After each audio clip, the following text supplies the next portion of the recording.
നമസ്കാരം Chelsea fans, football fans, welcome back to ചെൽസിക്കാരൻ channel. Conor ഗാലഹറിന്റെ കോൺട്രാക്ട് സിറ്റുവേഷനെ കുറിച്ച് നമുക്ക് സംസാരിക്കാം. കാരണം ഇപ്പോ എല്ലാവരുടെയും മനസ്സിലുള്ള ചോദ്യം, നമ്മൾ ഈ കോണറിനെ പിടിച്ച് ക്യാപ്റ്റൻ ആക്കി, പിന്നെ എന്തിനാണ് നമ്മൾ അവന്റെ കോൺട്രാക്ട് നെഗോസിയേഷനെ കുറിച്ച് സംസാരിച്ചുകൊണ്ടിരിക്കുന്നത്? ഏറ്റവും ഇമ്പോർട്ടന്റ് ആയിരിക്കുന്ന പ്ലെയറിന്, പോച്ചറ്റീനോന്റെ പ്ലെയറിന് എന്തിനാണ് നമ്മൾ ക്ലബ്ബ് മാനേജ്മെന്റ് വിൽക്കാൻ വേണ്ടിയിട്ട് നടക്കുന്നത്? എന്താണ് അവന് കോൺട്രാക്ട് സിറ്റുവേഷൻ നമ്മൾ 8 വർഷത്തേക്ക് കൊടുക്കുന്നത്? എന്തുകൊണ്ട് നമ്മൾ അതിന് 4 വർഷത്തേക്ക് കൊടുക്കുന്നില്ല? What is happening? എന്താണ് കോച്ചും ഈ ബോർഡും തമ്മിലുള്ള ഒരു ഡിസ്കഷൻ നടക്കുന്നത്? കാരണം ഒരു വിൽക്കാനായിട്ടുള്ള ഒരു പ്ലെയർ ആണെങ്കിൽ ആ പ്ലെയറിനെ പിടിച്ച് നമ്മൾ ക്യാപ്റ്റനാക്കി കളിപ്പിക്കേണ്ട ആവശ്യമുള്ളൂ. അങ്ങനെ കുറെ ചോദ്യങ്ങളൊക്കെ വരുന്നുണ്ട്. ഇപ്പൊ മൗണ്ടിനെ കുറെ നാൾ കളിപ്പിച്ചില്ല, അങ്ങനെ കുറെ ചോദ്യങ്ങൾ. സോ മൈ പോയിന്റ് എന്താണെന്ന് വെച്ചാൽ, ഒന്നാമത്തെ കാര്യം, Conor Gallagher doesn't want to leave Chelsea. Pochettino adores, അതായത് പുള്ളിക്കാരന് ഒരുപാട് ഇഷ്ടമുള്ള ഒരു പ്ലെയർ ആണ് കോണർ ഗാലഹർ. നമുക്ക് പിച്ചിൽ കണ്ടറിയാം, ഓടിയെടുത്ത് പണിയെടുത്തോളൂ. അൺബിലീവബിൾ ലങ്സ് ആണ്. ബോളൊക്കെ വിൻ ചെയ്ത് കൗണ്ടർ പ്രസ് ചെയ്ത് ബോളൊക്കെ നമുക്ക് ജയിച്ച് തിരിച്ചു കൊണ്ടുവരും. ക്രിയേറ്റിവിറ്റിയും അറ്റാക്കിംഗ് ഔട്ട്പുട്ടും ആണ് ശോകം, അല്ലെങ്കിൽ ആവറേജ് ബിലോ ആവറേജ് ആണ്. പക്ഷേ ചെക്കൻ ഓടിയെടുത്ത് പണിയെടുത്തോളും. ആൻഡ് പോച്ചറ്റീനോന് അങ്ങനത്തെ ഒരു പ്ലെയറിനെ എന്തൊന്നാലും നഷ്ടപ്പെടാൻ താല്പര്യമില്ല. സോ ആ ഒരു മെറിറ്റ് ബേസിന് വേണ്ടി മാത്രമാണ് കോണർ ഗാലഹറിന് ആ ക്യാപ്റ്റൻസി ആംബാൻഡ് പോച്ചറ്റീനോ കൊടുത്തിരിക്കുന്നത്. He deserves it. ആൻഡ് പുള്ളിക്കാരൻ ഇപ്പൊ പോകുന്നുള്ള ഒരു സിറ്റുവേഷൻ അല്ല. പുള്ളിക്കാരന് പോണം എന്ന് പറഞ്ഞിട്ടില്ല, അല്ലെങ്കിൽ വേറൊരു ക്ലബ്ബായിട്ട് ഡീലിംഗ് ഒന്നും നടക്കുന്നൊന്നുമില്ല. അപ്പോൾ എവിടെയും പോച്ചറ്റീനോന്റെ കണ്ണുകളിൽ ഈ ഒരു പ്ലെയർ പോകുന്നില്ല. അപ്പൊ why should I not give him a captaincy? സ്വാഭാവികമായിട്ട് ഒരു കോച്ചിന്റെ മനസ്സിൽ തോന്നുന്ന ഒരു കാര്യം തന്നെയാണ്. അപ്പൊ നേരെ മറിച്ച് മേസൺ മൗണ്ട് അങ്ങനെ 11 പ്രോജക്റ്റിൽ ഉണ്ടായിരുന്നില്ല. അവർ ഓൾറെഡി മാഞ്ചസ്റ്റർ യുണൈറ്റഡ് ആയിട്ട് സംസാരിക്കൊണ്ടിരിക്കുകയായിരുന്നു. അപ്പൊ തന്നെ സ്വാഭാവികമായിട്ട് നമ്മുടെ ബോഡി എന്ന് പറഞ്ഞിട്ട് ഇനി ഇതിനകത്തേക്ക് കളിപ്പിക്കേണ്ട, കാരണം ഇഞ്ചോർഡ് ആയി കഴിഞ്ഞാൽ നമുക്ക് പണിയാൻ ചിലപ്പോൾ വിറ്റ് പോകില്ല എന്നൊക്കെയുള്ള ഒരു സിറ്റുവേഷൻ വരുമ്പോൾ ബോർഡ് തന്നെ മാനേജറോട് പറയും, മാനേജർ തന്നെ ചിലപ്പോൾ പ്ലെയറിനെ കളിപ്പിക്കാൻ വരും. പക്ഷെ ഇപ്പൊ ഇവിടെ അങ്ങനെ ഒരു സിറ്റുവേഷൻ അല്ല.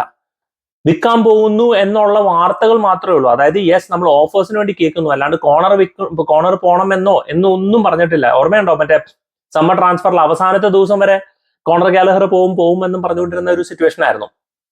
അപ്പോ എങ്ങും ഒരു സെയിൽ നടക്കാനുള്ള സാധ്യതയുണ്ട് എന്ന് പോച്ചറ്റീനോന് തോന്നുന്നില്ലാത്തത് കൊണ്ട് തന്നെ പുള്ളിക്കാരൻ കോണർ ഗാലഹറിനായിട്ട് കളിപ്പിക്കുന്നു, ക്യാപ്റ്റൻസി കൊടുക്കുന്നു എന്നുള്ളതിന് എനിക്ക് യാതൊരു തെറ്റും തോന്നുന്നില്ല. അത്രത്തോളം പണിയെടുത്ത് ഒരു പ്ലെയറിന് കൊടുക്കേണ്ട ഒരു ബെനിഫിറ്റ് താൻ ചൈൽഡ്ഹുഡ് ആയിട്ട് താൻ കളിക്കുന്ന ഒരു ക്ലബ്ബിൽ താൻ ക്യാപ്റ്റൻസി കൊടുക്കുന്നതിൽ ഒരു തെറ്റുമില്ല. പക്ഷെ ബോർഡ് എന്തുകൊണ്ട് ചിന്തിക്കുന്നു എന്ന് പറഞ്ഞാൽ അതിലും വേറൊരു കാര്യമുണ്ട്. കോണർ ഗാലഹർ 8 വർഷത്തെ കോൺട്രാക്ട് സൈൻ ചെയ്യാനായിട്ട് ആഗ്രഹിക്കുന്നില്ല. അത് കോണർ ഗാലഹറിനും ന്യായമാണ്. ഞാൻ എന്തിന് 8 കൊല്ലത്തെ കോൺട്രാക്ട് സൈൻ ചെയ്താൽ, ഒരു 4-5 കൊല്ലത്തെ കോൺട്രാക്ട് സൈൻ ചെയ്താൽ പോരാ. പക്ഷെ ബോർഡ് പറയുന്ന 8 കൊല്ലത്തെ കോൺട്രാക്ട് സൈൻ ചെയ്തില്ല എന്നുണ്ടെങ്കിൽ we will listen to offers. പക്ഷെ ഇവിടെയാണ് വേറൊരു കാര്യം. കോണർ ഗാലഹറിന് വേണമെന്നുണ്ടെങ്കിൽ ഓഫർ കേൾക്കണ്ട. കോണർ ഗാലഹർ പറയാണ്, നിങ്ങൾ 55 മില്യൺ ക്രിസ്റ്റൽ പാലസിൽ നിന്ന് മേടിച്ചോ, ഞാൻ പോകുന്നില്ല എന്ന് പറഞ്ഞാൽ ചെൽസി ബോർഡിന് ഒന്നും ചെയ്യാൻ പറ്റില്ല. It's very clear.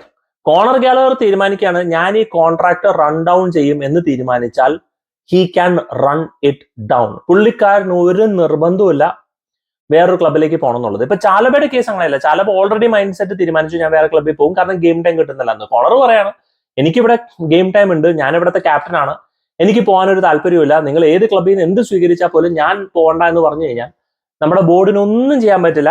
അവർ 75, 100, 120 മില്യണോ എത്രയാന്ന് വെച്ചാൽ വന്നാലും കോണർ ഗാലഹർ ഇവിടെ തന്നെ കളിക്കും എന്ന് തീരുമാനിച്ചു കഴിഞ്ഞാൽ ബോർഡിന് മണിയെട്ടി.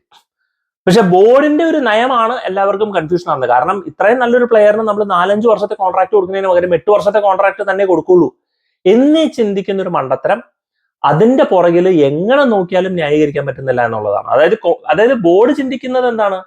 എല്ലാവരെയും ഒരേ ലെവലിൽ കൊണ്ടുവരിക, എല്ലാ പ്ലേയേഴ്സിനെയും 7-8 വർഷത്തെ കോൺട്രാക്ട്, എല്ലാവർക്കും ഏകദേശം 1 lakh പെർ വീക്ക് സാലറി, അപ്പോൾ വേജും കുറയ്ക്കാം എന്നുള്ള രീതിയിലാണ്.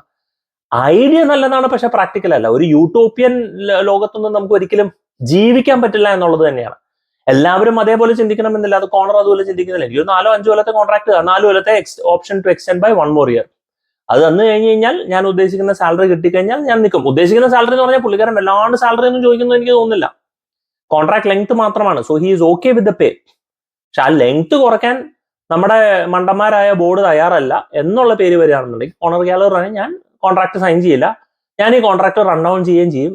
അപ്പൊ ബോർഡ് ഇങ്ങനെ കിടന്ന് അയ്യോ ഞാൻ ഇനി എന്ത് ചെയ്യുന്നുള്ള സിറ്റുവേഷൻ ആണ്. അതായത് ബോർഡിന് എത്ര വേണമെങ്കിലും ഓഫേഴ്സ് കേൾക്കാം, കോണർ പോകുന്നില്ല എന്ന് പറഞ്ഞാൽ പോകുന്നില്ല, അത്രേ ഉള്ളൂ. Board can't do anything. പിന്നെ മനസ്സിലാക്കേണ്ട ഒരു situation, it's a contract negotiation. Last day വരെ പോവാം, എന്തും സംഭവിക്കാം. അതുകൊണ്ട് വളരെ എനിക്ക് തോന്നുന്നു ജാനുവരിയിലും അവസാന ദിവസം വരെ നമ്മൾ കോണർ ഗാലഹറിനെ കുറിച്ച് കേട്ടോണ്ടിരിക്കും. ഇവിടെ നിന്ന് ഇനി അങ്ങോട്ട് കോണർ ഗാലറിനെ കുറിച്ച് സ്ഥിരമായിട്ട് കേട്ടുകൊണ്ടിരിക്കും എന്നുള്ളതിൽ യാതൊരു സംശയമില്ല. പക്ഷെ I seriously doubt he moving out. കാരണം പുള്ളിക്കാരൻ മൂവ് ചെയ്യുന്നതിന്റെ ഒരു ആവശ്യമില്ല. He's happy with പോച്ചറ്റിനോ, പോച്ചറ്റിനോ is happy with him. മച്ചാനെ നീ എന്തിനാണ് നീ എങ്ങോട്ട് പോകണം? നീ എന്റെ കൂടെ തന്നെ നിൽക്കും. നീ മാക്സിമം നിൽക്കാൻ പറ്റുന്നത് നിൽക്ക്.